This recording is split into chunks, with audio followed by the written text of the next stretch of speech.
All right, guys, here we are. And I'm having my Q&A for the podcast right here on YouTube Live. As you guys can tell, I'm using StreamYard. I'm testing out all kinds of different platforms for something very exciting that's going to be coming up soon. And I actually am enjoying this StreamYard deal. And usually for my Q&As, what I do is I calculate questions. Not calculate, sounds too math for me. I don't want to talk about math. Okay, let me just stop here. I'm tired today. Let me just get that all out there. And in the afternoon, sometimes I get these like crash moments where I'm kind of like having that today. So it's kind of that's right. Okay. So anyway, on the podcast, I will do a Q&A because there are so many emails that I get from different listeners and from different platforms. People are contacting me across my social media platforms. Hey, Tish. Yay. Comments work. Hooray. So glad to have you here. And so what happens, Tish, is that I get emails from people that are listening to the podcast. They're on different social media platforms with me, and they'll just pop in and they'll ask me like random questions about the author life. And it's a lot about the behind the scenes work.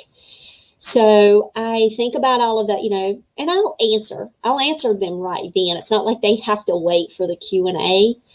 But I feel like it's important that this is kind of like what's happening with me out in the author community and working with people, then other people might have these same questions.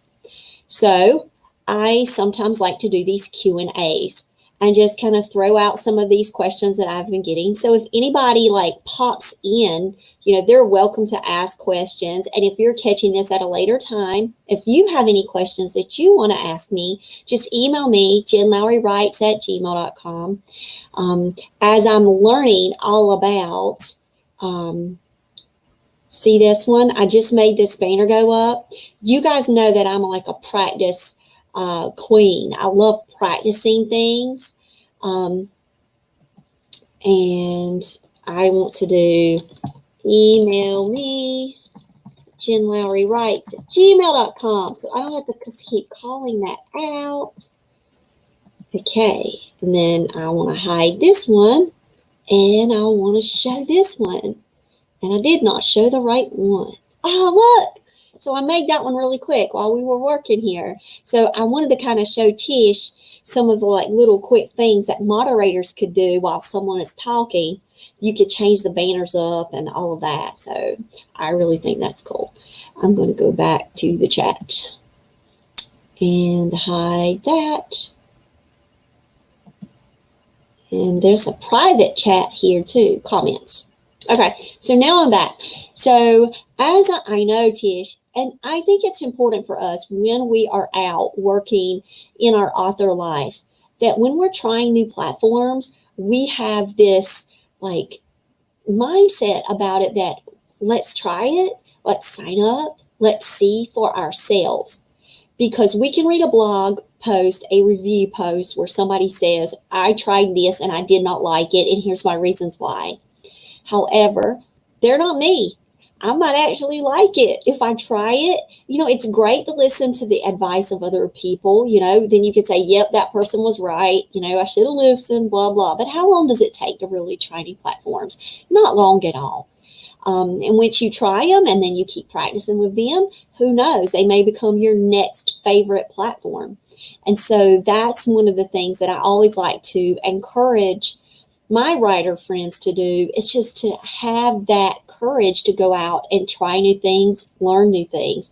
Because I was just telling Tish, I'm learning something new every single day in the industry. And I just feel like once I learn it, I need to give it away. So that's why I'm kind of talking about StreamYard and telling guys about, hey, I'm really practicing this right now. Maybe you should try it too. Because when I'm on the podcast, and I'm making episodes, that's where a lot of the questions come from. And so now that you're finding me here on YouTube, and these videos are going to be banked, so they're going to be in my catalog of videos. So whenever it is that you click to watch this, you can still email me. My email is not changing. I have built my whole author platform around this Jen Lowry Writes. So you can email me at any time. And so some of the questions that I've actually received this month have been questions that I've answered in previous episodes, whether it's been a YouTube video or it's been on the podcast. But the issue is, if you get so much content out there and somebody's checking me for the first time, then they just may not have went back into my catalog and said, oh, let me look at these titles. Let me see what some of the topics that she's covered. So I do want to have you guys thanks, Tish. How's the mic too? Now we're talking about quality. This is the mic that comes with my camera. So I'm using my camera mic. It's like a camera mic combo. Let me know about that too. My son talked to me about my computer glare. He was like, Mom, he was like, a lot of you can't help that with your glare with your glasses. And these are my readers. Yes, I'm having to wear them now all the time when I'm looking at a screen. Oh, good. Tish said it's good. Next quality question is, when you're on platforms, you don't want everything to lag. You really don't want that to be the case. So we also need to look for lag and see if it feels like everything's like motion in good time. So I see Tish said that the audio is perfect. Great. Yeah, I need to invite you in here, Tish, so you can see how it's like to be in the screen. So you let me know if you want me to invite you in, and you can check it out too as a person on the inside and seeing how this stuff looks in StreamYard. Okay, so let's get on with these questions. Now, number one, the first question that I got, this one I actually received yesterday, and it was from a dear author friend, and she is setting up her author platform. And she has written a few children's books, but she does not have a landing page. So she asked me, because she knows I have all of this stuff already going for my life. Not that it's perfect, but she said, how about letting me know what's going on with you with your website? What do I need to go out and get right now? Because I have some time. So I guess she didn't want to go out and practice and play and try the different ones. She just wanted me to tell her, go get this. It's really hard for me to do that because I like to give people options. I like to say, well, and I still did it because I would never want to say, you have to use GoDaddy because I use GoDaddy. And that's the only one, because it's true that I do use GoDaddy. Yes, that's my platform. It doesn't mean it might be right for you. And you need to look at your budget, and you need to look at the different types of features that these different platforms have, these different website companies, promote. So I gave the top ones that I know my author friends are using. And I said, WordPress, you really need to check it out. It comes highly recommended. And I have a WordPress blog. One of my friends was like, wait a minute, you're paying that much for GoDaddy when you could get WordPress for this, and you get some very similar features. But there's something about me, guys. Once I get something and I really like it, not to say that I'm hard-nosed and I won't consider other options, but I have built that website and it's there and it's functioning and it's doing really well.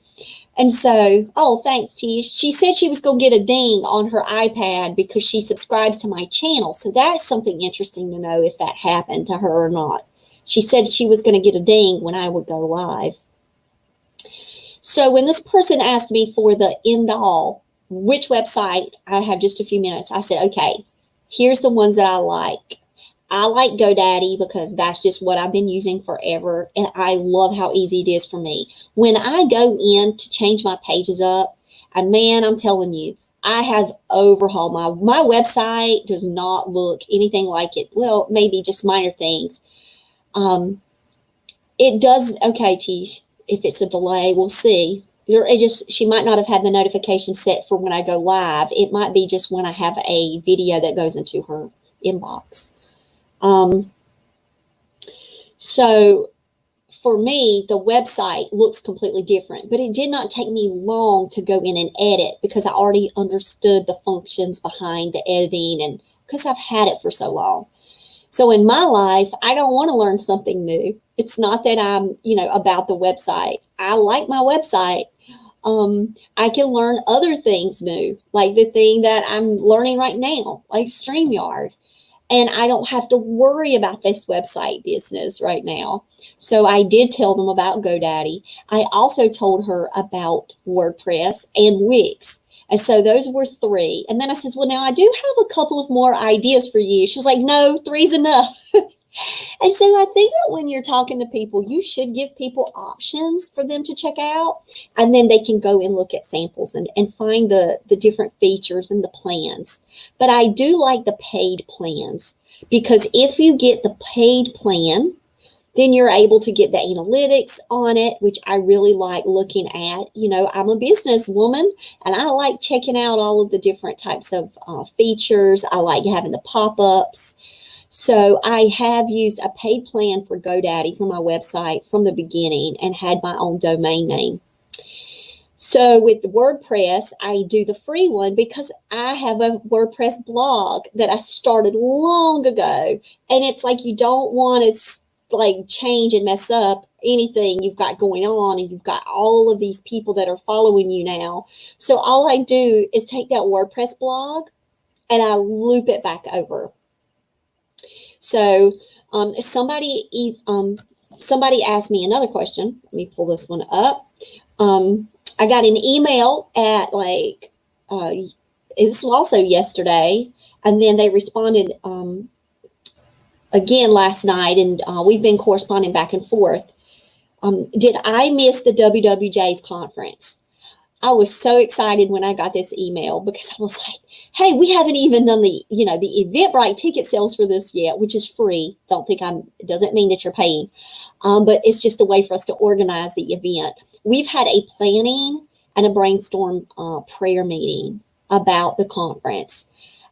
That's what my WWJs and I have done. We have everything lined up. We have all of the presenters.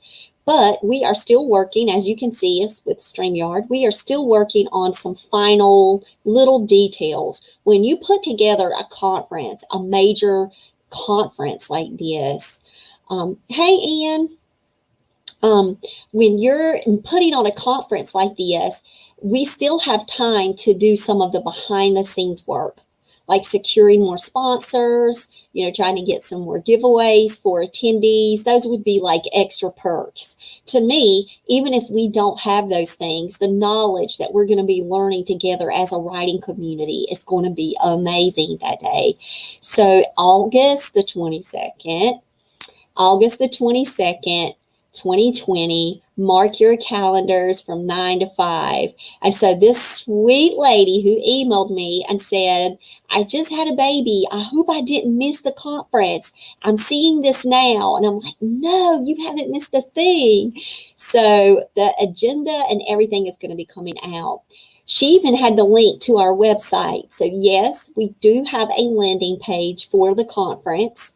And I will be sharing all of that out with you shortly. Because right now, I've built the shell of that, but we are still working on finalizing the time slots. We have the presenters that have said, yes, we're good to go. So now I'm just filling in all of the minor details with that as well. So as soon as things get more concrete and I'm able, yes, I did, Ann, I'm able to, organize the Canva flyers and make everything official on the page so people will know what the agenda and the lineup is. That's when I'm going to post everything on the website at one time. So that way, if somebody, when they find it, they're going to find everything. So I'm kind of waiting for that. And those are going to be hopefully within this next week. I'm going to get final confirmations with titles of the workshop presentations that these fabulous individuals who are donating their time for us so we can have this free conference for all of us to learn from. I'm having that sent out soon. So, hey, Nick, it's good to see you. Hanging out today doing a Q&A. And so you're just joining us, you and Ann knows that on my podcast, I have done Q&As before where I will populate all of the different questions that writer friends and people that listen to the podcast, when they're emailing me, they may have direct questions that I feel like, hey, wait, I probably need to share this out on the podcast, because if they have this question, maybe somebody else has it too. So I've already talked about websites. So if you have a question about landing pages and websites, I'm going to summarize it really fast. There are many different platforms that you can use. I always tell the one I've chosen, but then I always like to give options. So that way people can go out and do price comparisons. They can look at plans. And I use GoDaddy, and I have my domain name through there. And I also have used WordPress with the blog that I have. I use Wix. I've used Wix with my school email, like my school website, but I also use Wix for my business. And so I use a combination of those three. So those are like my top ones that I recommend. But I've seen different websites in the past few days, and looking at the bottom, you go to your favorite website, and if you scroll down to the bottom and it says this website is powered by Squarespace, and you like the way those formats look, you can go and price them as well and say, oh, there's another alternative. Or this one is powered by Weebly. Then you've got somewhere else that you can go and look for. Okay, so another one. Okay, the question was, tell me about your pen name. Okay, so people think that I'm walking around with a pen name. And I guess I do need to clarify that. And they were asking me about pen names and how I'm keeping everything separate with my genres. And I know where that question came from. There's a lot of times that authors, so I'm just going to give you the little backstory about this, and I'm going to use like cozy mystery authors, for example. They may have a pen name that's called, Justice Fandana or whatever, making it up. And that's their pen name for their cozy mystery. But they also might go over and they might write Bible devotionals. And then they could use a different name for that. And then they may go over and write a different genre. And they are totally fine with having a third pen name that separates their author life. Now, for me, I made the executive decision to have, I wouldn't call them pen names, but two separate ways that I write on my books. So, and I title myself. However, my whole author brand is under Jen Lowry Writes.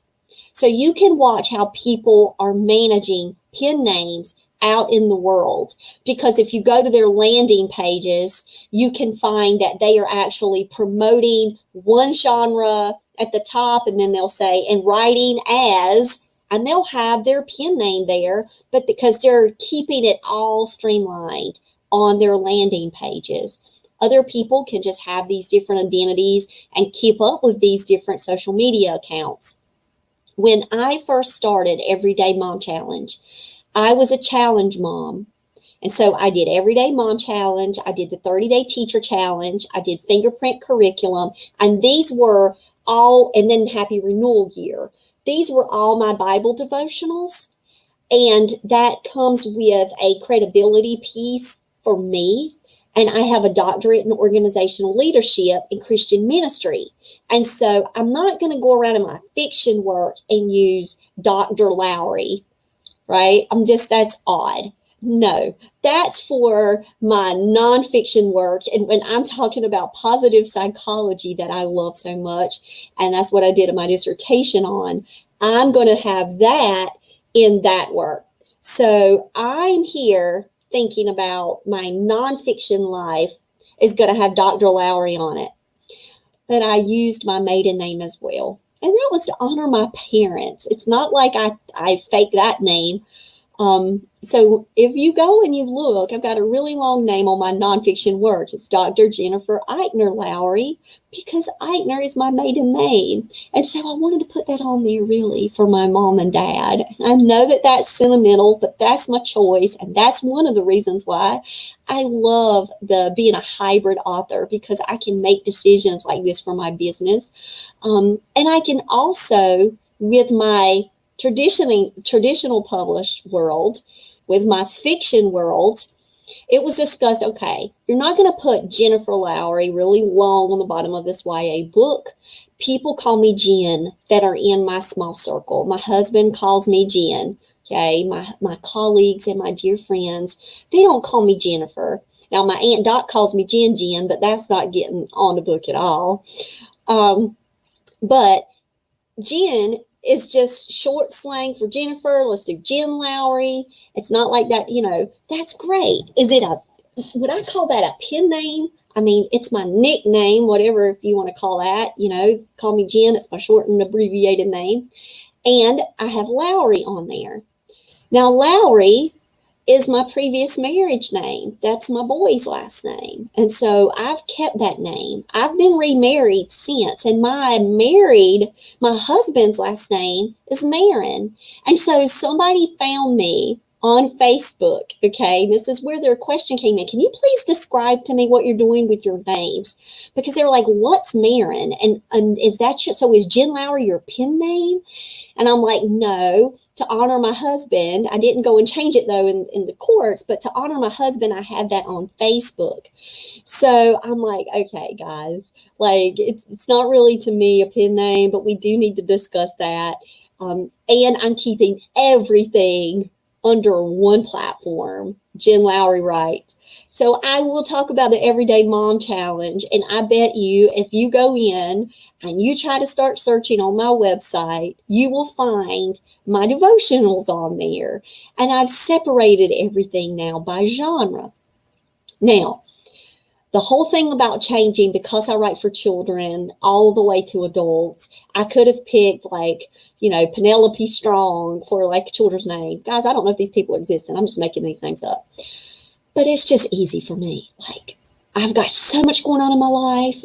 I'm going to be honest with you. It has taken a couple of years for me to build my following. I don't want to have to try to start from scratch with all of that stuff. So I'm really happy with the way that my following is going, and people just accept that I write in different genres and they're going to get my voice. And I'm happy with that. So if they want to read about a time travel sweet romance back to 1955, they can grab A Magical Christmas Wedding. But if they want to read a children's book, Dear God, Please Take Care of Rambo, or Brinkley Makes Headlines, they've got that too. And it's all going to say Jen Lowry on it. When I printed the Author Challenge devotional book this year, I could have done Doctor on there.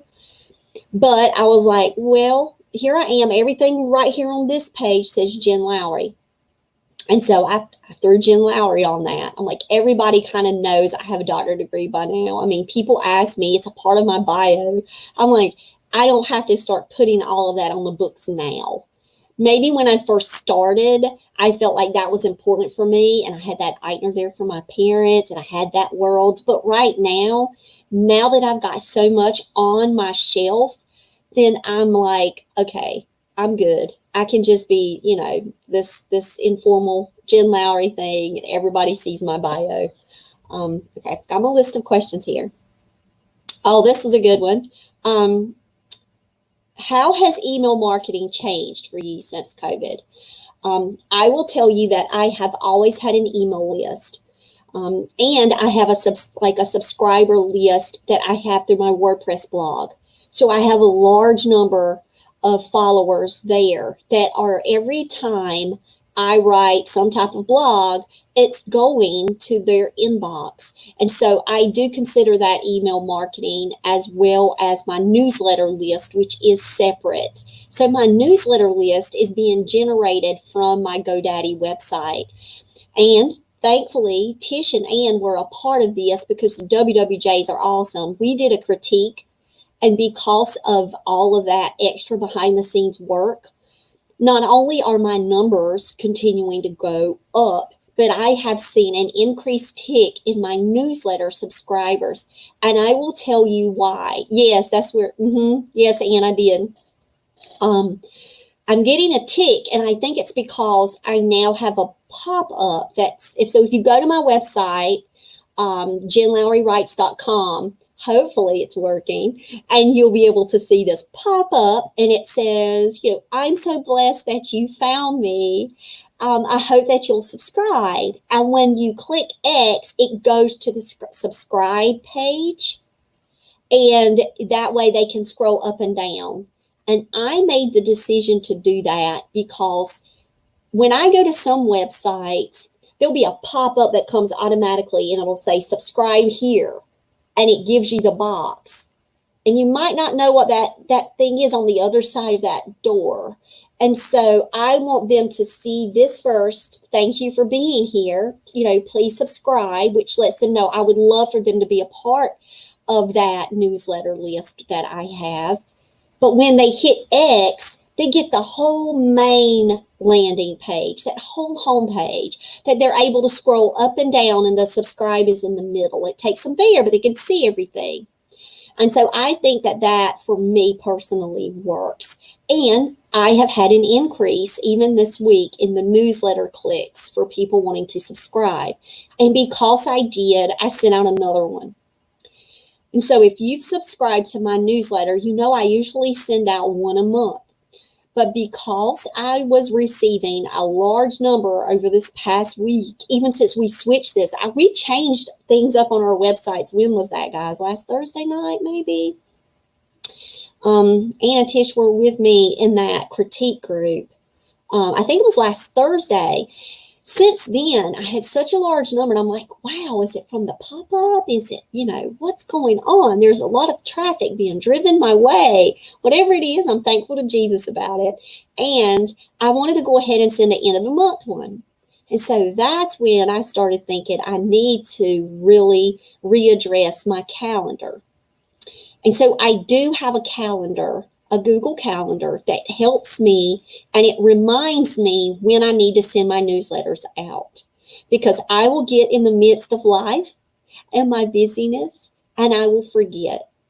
So I don't do social media post scheduling like with Hootsuite and things like that. I don't do any of that. I don't do blog calendar. I just blog when I can, or when inspiration hits, or when I have a review of a book I want to share with someone because I'm so excited about it. So I don't schedule the blogs or my social media, but I do schedule my newsletters because I want that to be consistent when it's going into someone's mailbox. And I also want it to be where I'm not sending them something every single day, every single week. Or if I send them something this week, I'm double doing. I don't want to overcrowd their box. And I don't want to annoy people in there. I want them to say, oh, Jen sent me something. Let me see what this is. Let's click. And they'll click in. So that has changed for me. And that's just like yesterday, I sent another one out. And it was because, this person signed up, and it says on the, sign up and you will get the newsletter.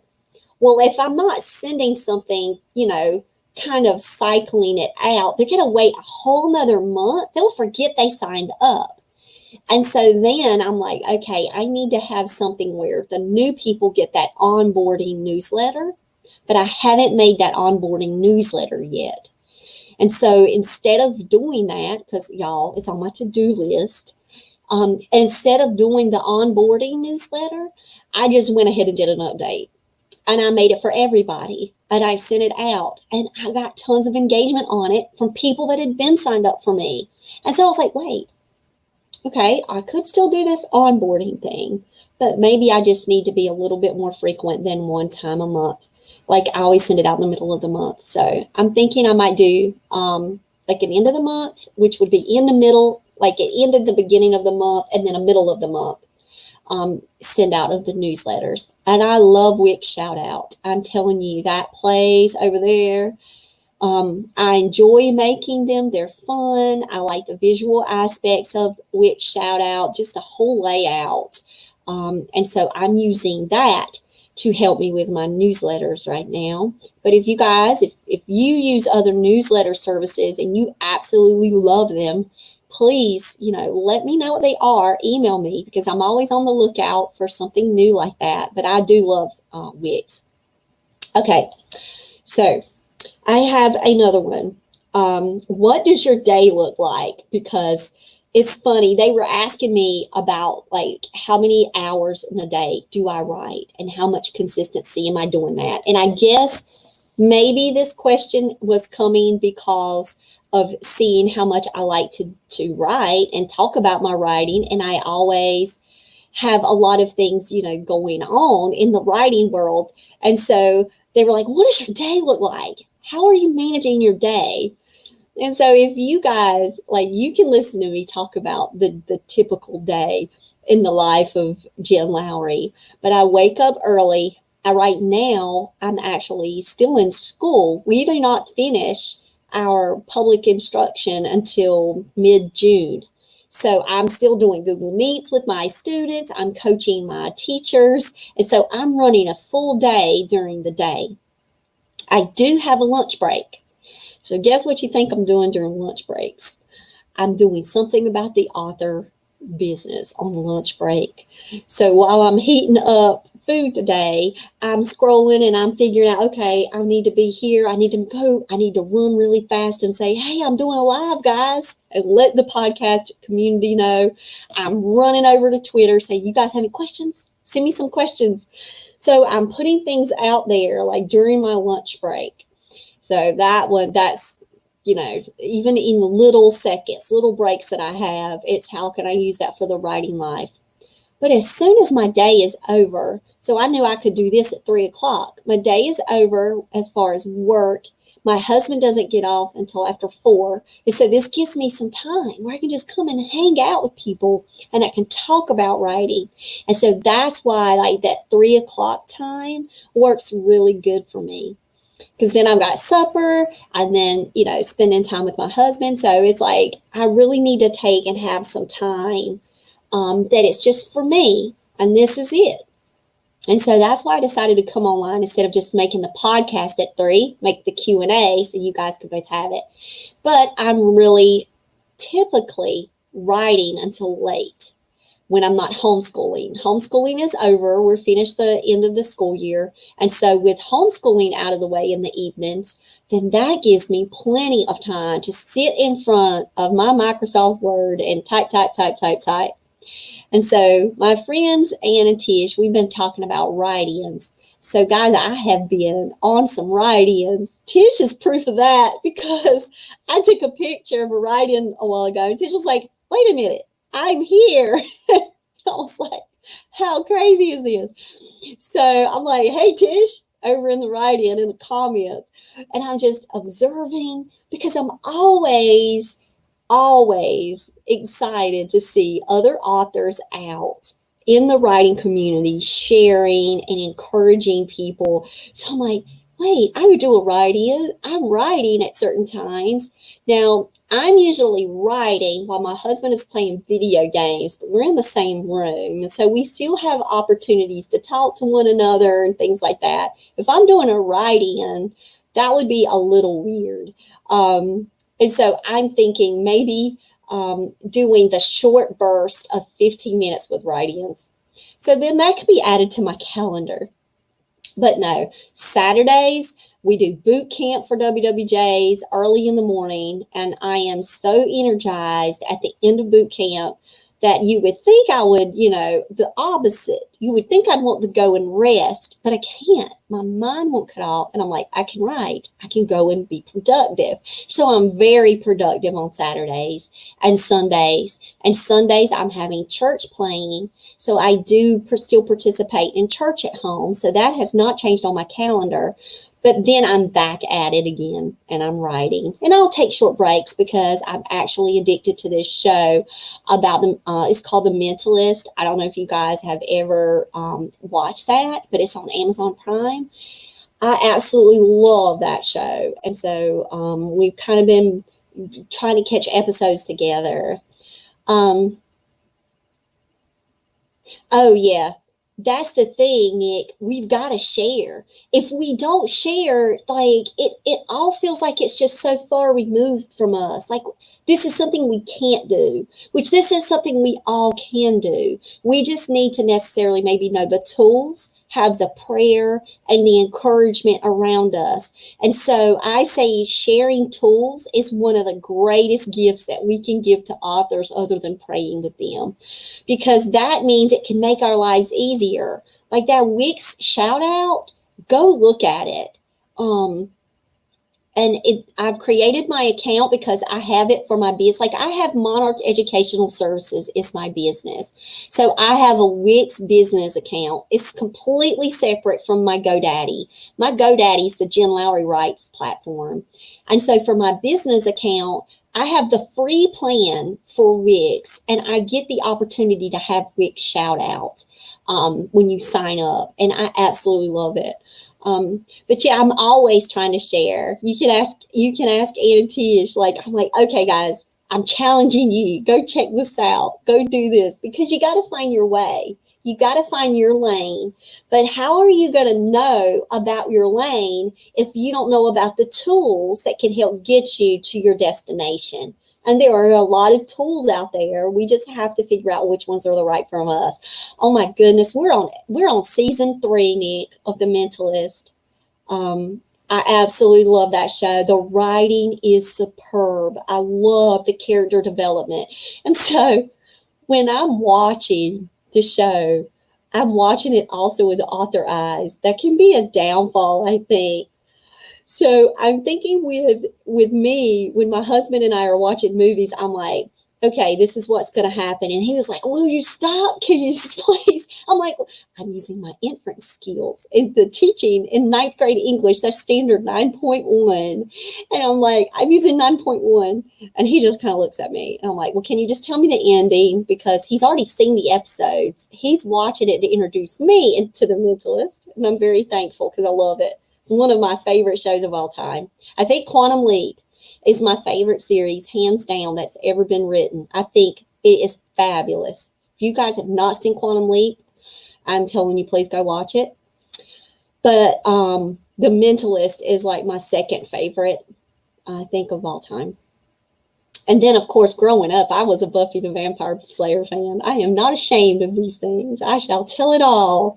And I used to love Lois and Clark's Superman. I don't know if y'all watched that either, but I love Dean Cain and I think it was Terry Hatcher, and they did like the best for me as far as Lois Lane and Superman. I love that show.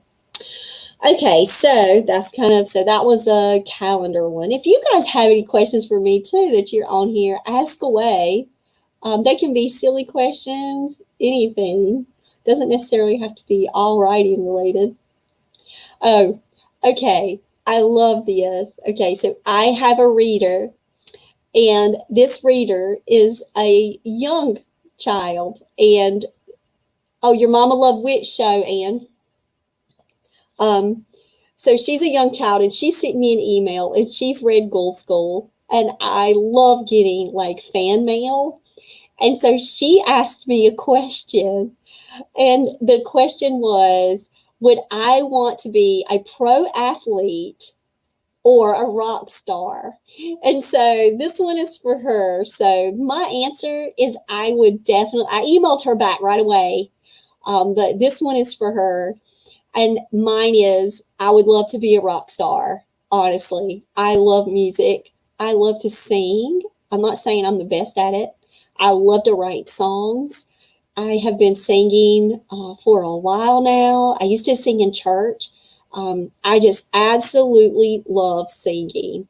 And I love rock music. So some people say, wait, what? Like, she listens to Korn? How can she listen to Korn? Well, I love Korn, and if you follow Korn, they have great testimonies of how they found Jesus. But I will tell you, I love rock music. I always have. When I was growing up in the 80s, yes, I am aged, I was a huge hair band person. And I'm telling you, I love me some Bon Jovi, and I love my guys. I love Poison and Motley Crue. And, you name it. I was on Headbangers Ball recording episodes. And so when she asked me that sweet little question, would I want to be a pro athlete or a rock star? The answer is rock star every day of the week.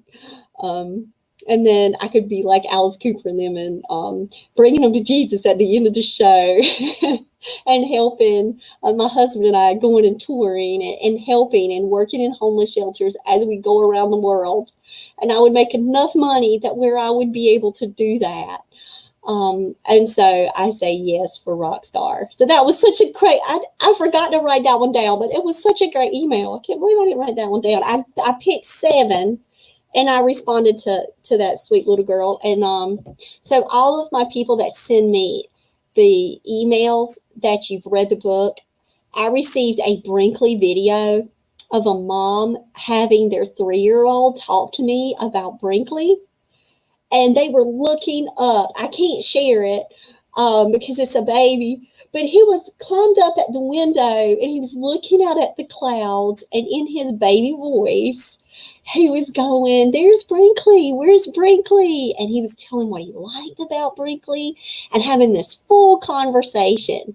And so when she was going to read another children's book that I wrote to him, I sent them another children's book to read. It was hilarious because he said, wait, where's Brinkley? And I was like, he remembered Brinkley. She recorded it and sent it to me again.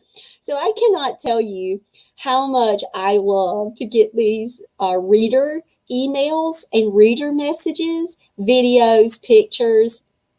I received a picture yesterday where someone is reading my boyfriend's back and they wrote, I'm reading this. I love it. And I'm like, oh my goodness. And the first thing I wanted to do was to share it out with the world. So I messaged them back and I said, can I share this picture? Is that it? But it only shows their finger. But I still like to ask that kind of stuff. They're like, sure, share it out. So I'm like putting it out and I'm like, look, somebody's actually reading, which I think is funny.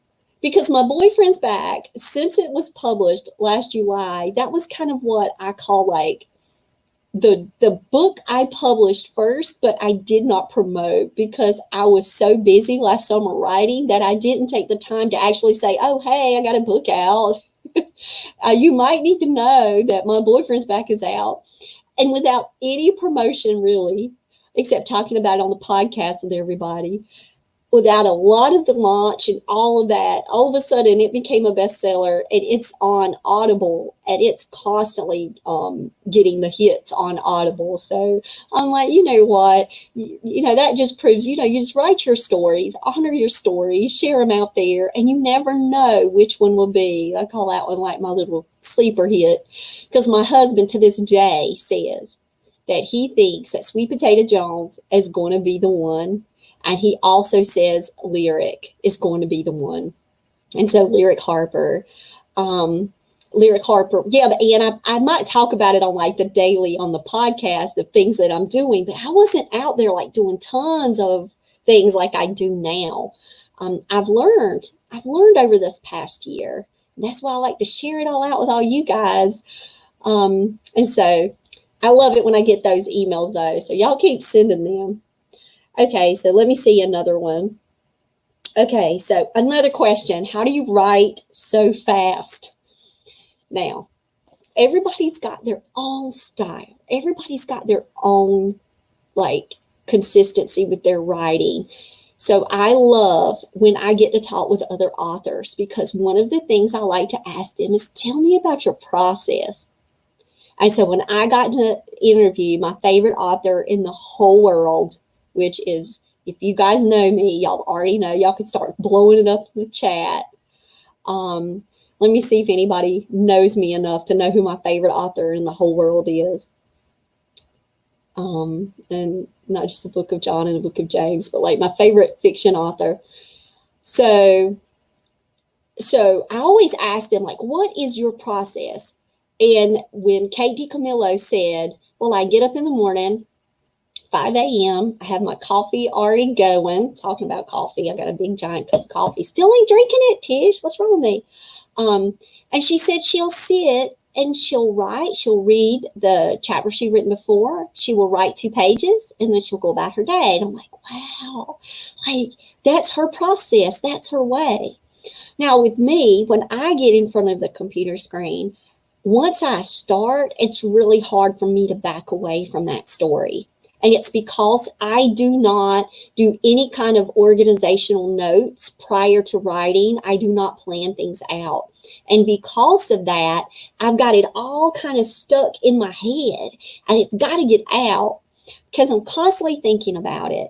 And so I do start a book with the knowledge that it's going to keep knocking in my head until I get that thing out, which can be 7 days. It can be 10 days, 14 days.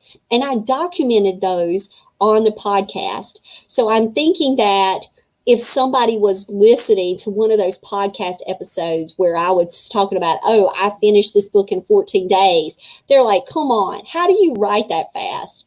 Well, it's because I would get up early in the morning and I would say, okay, dear, I'm writing my book today. And he was like, okay, I'm playing my video games today. And then we're doing our thing and we're supporting each other and I'm writing. And I take that sustained time. But I don't do that when I'm homeschooling because my children's education comes first. And so I'm talking about prolific writing in the summertime. And so maybe for me, it's like this sense of urgency. Like, I know I only have a couple of months. What can I do productive-wise in a couple of months to get the words out of my heart and onto the page? So when I'm working, this is what happened when I was working. When I was working and having to balance homeschool and my full-time job, I wanted to write a magical Christmas wedding and meet a deadline. And because I had other issues that came up with that book because it wasn't supposed to be,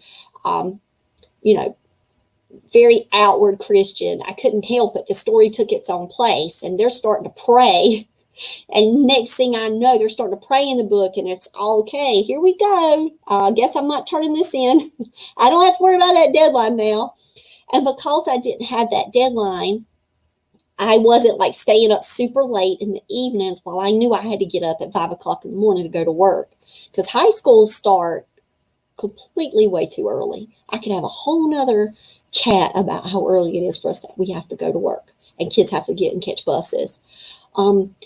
So I'm like, okay, the weekends is when I can work only. So if I only have like really 2 days in a weekend, it is going to take me a long time to write a book. But if I've got the summer, man, I don't know how many days I can work. And when, how many books I can push out, I can just keep writing and writing and writing. Now, I did write Ghoul School in 1 day, but you're talking about an early reader chapter book. You're talking 5,000 words. And for anybody that has done NaNoWriMo, you can see where people can put out that kind of productivity when they have that sustained time. I don't know what's your highest word counts that you've been able to push out on a day. But when I started, we did a WWJ meeting that morning and I went to the computer and I was just going to read a Magic Treehouse book that day. I did not plan to write Ghoul School. And I just sat down and I had Magic Treehouse in my hand. I started at chapter 1 and I was like, oh, wait, I got to write now. And it just hit me, the whole story all at once. And I start messaging my niece going, okay, get Chance, because I was going to write it for my great nephew. And I was like, what does Chance want his name to be? Because I'm writing him as Chance. And then they were like, no, you have to change the name. He doesn't want that. He wants a fake name. And so it was hilarious. But anyway, so that day, it was a day I wrote the book. But I don't want you to try to say, well, Jen, come on. I've got to do like you. No, you got to do you. And you got to know your calendar. But I really want to encourage you to try to write something, whether it's a poem, a quick 500-word blog post, whether it's you're writing things on Twitter and connecting with the raw author community, whatever it is, I really would love it if you could build some consistency in your writing and you put out something every day. I think that's just how we grow and how, we connect with people. And so that happens, Anne. There can be a good day, there could be a productive day, and then there could be a brain break day where you actually just need time to take care of yourself.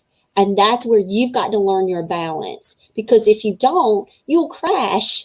Like today, I was getting really sleepy, so I went and made a big bunch of coffee, and I saw a question up here. So I'm going to go back and drink some coffee a second. Yesterday we did the webinar and I lost my voice. I couldn't talk after. I was like, what in the world? How can I ever talk that much? And then I'm like, wait, I can talk that much. I can talk about Jesus and writing. I know that. And so here's the question I got. What do you do when you get bogged down in your research? So if I get bogged down, are you asking, am I getting carried away? Like I start going and looking up this one thing, and then the next thing I know, I can't stop, and now I'm going to something else. Because if you're not careful, truly, if you've got time constraints like I do, you can spend way too much time researching and not enough time writing. And so there again, you have to find the balance. And so what I will do is I'll write. I don't research prior to a novel because I won't know, because I'm not a planner. I'm a gardener, I'm doing it. I'm not that architect. I don't have everything all outlined. And so with my research, I'm writing. And then if I'm in the middle of something and I go, wait a minute, I need to go and check this out. I need to make sure that this scene is really an authentic scene that's very plausible, that it could feel as if this is what this homeless shelter is like. So I want to find family, transitional housing programs. And so I have to hit pause where I'm at, and then I'm going out and I'm researching family housing in homeless shelters, and I'm looking it up, and I'm taking room tours, and I'm getting a feel for all of that, and I'm contacting directors of the homeless shelter, and I'm doing all of that. And then as soon as I get that, then I can step right back in, because it has given me this playground to play with. I have an opportunity now to build the scenes in a richer way. And so I don't research. Let's see. No, I'm asking because I'm trying to research for a blog article, which angle to take. Okay, so then one, you need to go with your instincts. So what are your instincts telling you to do? And if you're not sure, because it's a blog article and blog articles are not dissertation papers, then you can do it in a couple of different ways. You could take one angle and say, okay, I'm going to work this route, and then say, okay, now this other idea that won't leave me alone, whatever that is, take it that way and try it. Even if you're doing introductory paragraphs, even if you're just doing your hook. And then once you can do that and you see both staring at you, which one are you most passionate about? Which one do you feel like fits the need of the market or whatever it is that they're asking you to do? And that could be some way that you could get through that feeling of being stuck. Because that just means you're looking at that crossroads. Well, you can take that route and you'd always wonder, should it have been this one? If you lay out two, and just do two introductions, then that maybe will give you that next push that you need to be able to reflect on those pieces and say, wait, now I can know which way to go now. I hope that's helpful. Well, so that's the thing. Do the why and then do the how, because both are needed. They may pick both of them up, or they may say, wait, this is so good, I'll give you for both of them. Or they may say, why don't you start with the why and then move to the how at the end? So that way you're giving them the principle of the thing, but then the tools that they need to carry it out and apply the work. And so, Anne, I think both are, I understand why you might be at a crossroads with those two questions.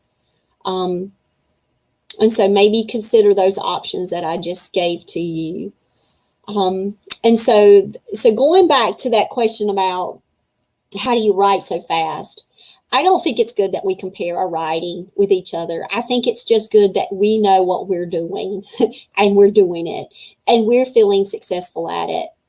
And so if there's a day that you have that you really wanted to write, so like there was a day last week that I woke up and I really wanted to do a lot of writing and I only got 500 words in.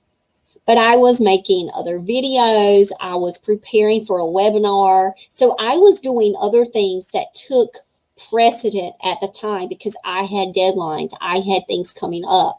But because of that protected writing time that I usually give myself, I had to make these decisions and I had to say, no, I'm not going to sit like a maniac and type in front of the screen. I'm not going to do that today because I have other things. And that's where if you make a list of things of your goals, or if you mentally know, you don't have to physically write the list down, but if you mentally know, these are some things that I want to accomplish, you can go through and get rid of some of the ones, rearrange them. And if you don't get them all done in a day, if you don't get that writing word count done, don't beat yourself up about it. You know what? Some days we just need these days to where we're watching The Mentalist. And I get those days, okay?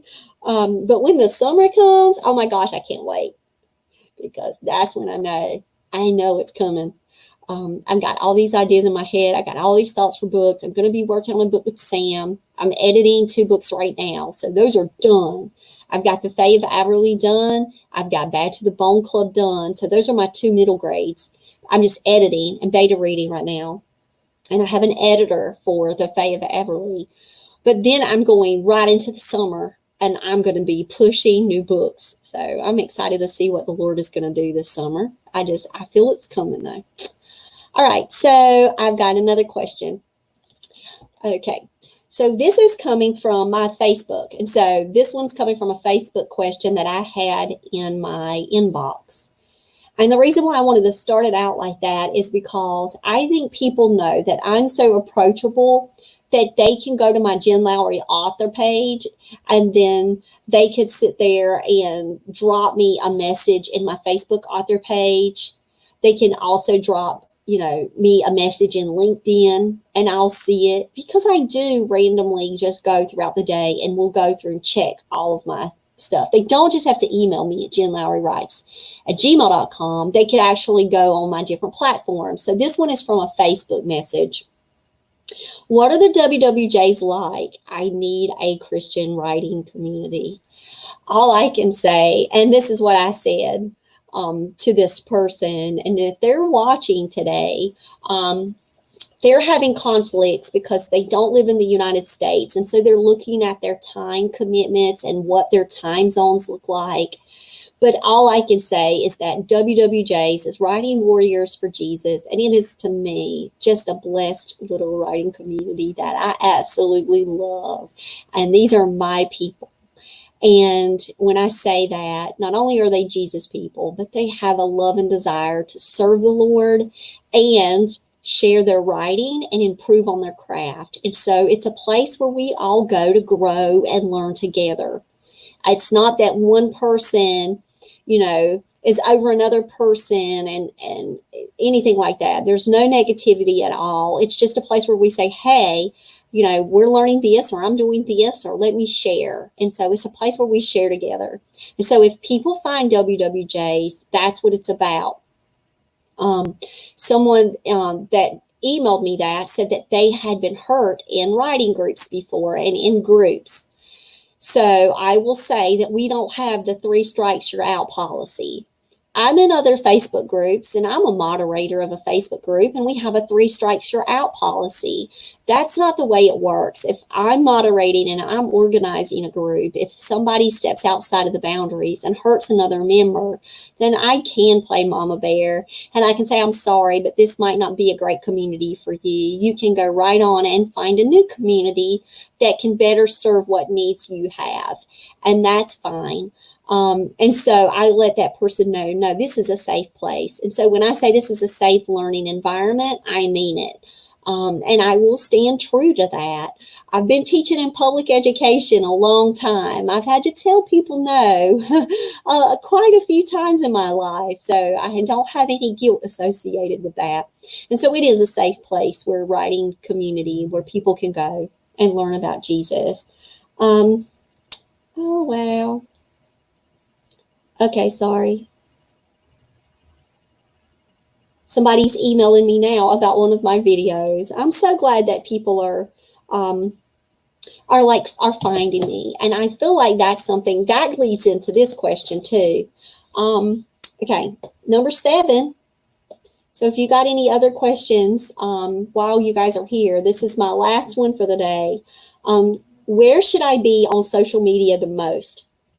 So this came from someone who is currently writing a book. They have not started querying. They're only just in this initial first draft writing stage. And here is my advice to anybody. The minute that you start writing something on the page is the minute you should be out there in the writing community, engaging and interacting and building your social media platforms. And so when this person said, where should I spend the most time? I understand what they're saying. Where would I gain the most readers? Well, readers can be in any place. You really don't know. If you're working with a YA audience, and it's YA audience only, for example, you're probably not going to have them on Facebook because teenagers today are not using that platform. However, they are using Instagram. You will not find them on LinkedIn. You have to be 16 years old to have a LinkedIn account, I believe. If I'm wrong, I'm sorry, but I think so. You will find teenagers on Twitter. And so when I'm telling you, be across platforms, platforms have their use, but you need to also know where your audience, where your readers could spend the most time, especially in their age categories, and where are they? And so I will say that, yes, I am on all of the different platforms, and I do it in such a streamlined way that I feel that it does not take over my life. So here's my phone, here's all my social media links, and I just go around the circle, guys. And, I'll spend a couple of minutes, just going and, let me get lost in Pinterest a minute because I need a brain break. And I want to look at some quotes and some positive messages and a Bible verse here and there. So I'll get off there. I'll pin a few things. And then I have, with the analytics, I don't know if you can see, you cannot see. But I've had, only the last 30 days, I've had 14,000, impressions, for the last month on my Pinterest. And so people are seeing pins, which means they can also see links. And so I'm not going to just abandon Pinterest. I'm going to be on here just having fun. But then I'm also going to share out on social media, on Instagram. And when I share on Instagram, I click Twitter and Tumblr, and it pops it over to my Facebook author page. So I'm getting this whole streamline of social media around and around. And then I'll go to LinkedIn and I'll share something. I think it's important for me because I work the author community. And so the author community is also professionals on LinkedIn. Not that I'm going to hit any children, over on LinkedIn and say, hey, Reed Brinkley makes headlines. But there's going to be parents on LinkedIn that buy books for their children and their grandchildren, and teachers to buy books for their classrooms. And so, yes, I will say as a professional site, that's one of my favorites. But where should you be the most? I just say you should be. I think it's important that we understand that, yes, we have to write the book. And so I was on Discord, and I was talking with a writing friend, and they were saying, you know what, I've just learned this platform, and I feel like I could just stay on it forever. Well, there again, that word balance, I'm going to say, be careful, because if you stay, on Twitter, for example, an extremely amount, a long chunk of time, just getting lost, answering questions like, do you like roast beef or ham sandwiches? But you could be over there writing your book or writing your poem or working on a flyer that's going to promote something that you've got going on in the community, I would say be careful how much time you devote. Because if it's taking away from your main goal, then that's what we're calling distractions. And we know that if I'm already working the mentalist, and that's kind of my relaxing time, or if I'm watching YouTube, or if I actually want to read a book, like I love to read. I've got to have time in there to read. Well, am I going to spend a large amount of time on social media, or am I going to read a children's book or a middle grades book? I just read Gizmo and Wedgie. Oh my gosh, y'all, the best hour and 30 minutes. I love that middle grades book. It was so much fun. And then after I read it, I was able to go and review it on Goodreads. I know I'm going to make a blog about it. See, I'm losing my voice again. I'm talking like I work all day on Google Meets, and I've had meetings today, and now I'm back on it. So I'm losing my voice. I got to get off. But I want to say, like, be there. Be present. Be present for other authors. Be present for your readers. And I feel like that as a part of my life, it does bring me great joy. And so I don't look at it as a task. I look at it as a place where I can interact and a place where I can learn and grow. Because I'm learning from people all the time. People are giving out recommendations for books, and I'll say, hey, what are you reading right now? Or it gives me an opportunity just to connect with my fans and to connect with my readers. And that brings so much value to my life. And I tell about when I was growing up. I was very, very fortunate. I lived in a very small town, but I lived across the street from the library. And so I had an opportunity to walk to the library. My mom, it was a town where you just walk all around, and I set off. My Aunt Dot would take me all the time, and we would go to the library. And I was constantly getting books, and I would see people's names on books, but I didn't know how to contact them. It's not like back then I could watch YouTube videos and watch interviews and do all of that.